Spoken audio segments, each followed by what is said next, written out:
Welcome to ilectureonline, and here we're going to talk about geometry.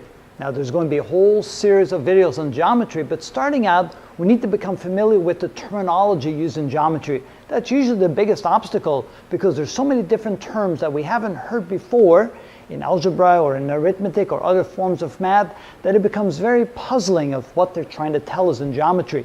So the best thing to do is to start with showing you some videos on all the various terms used in geometry, so when we communicate geometry, we can understand one another. So starting out, we're going to talk about points and lines. So here we have drawn a line, and notice we have 2 points on the line, A and B, and the line is named M. We can use any variable to name the points or the line. It doesn't have to be M, it could be any variable, any letter in the alphabet.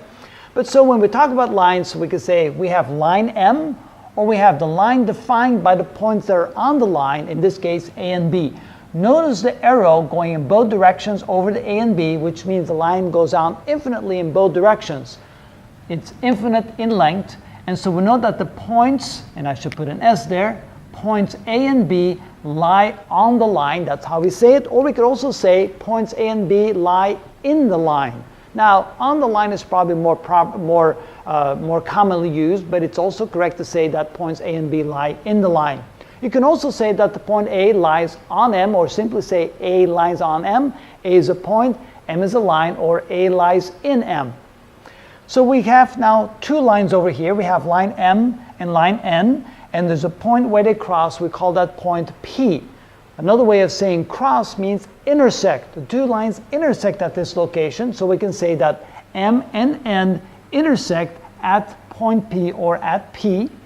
Here we have the symbol intersect. So this is the intersection of M and N, and that's defined by the point P. So we say M intersect N equals P.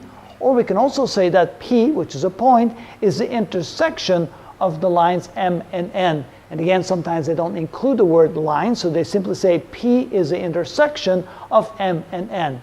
So those are the basic terms of points and lines that we use in geometry, and the basic symbolism to indicate that we're dealing with a line.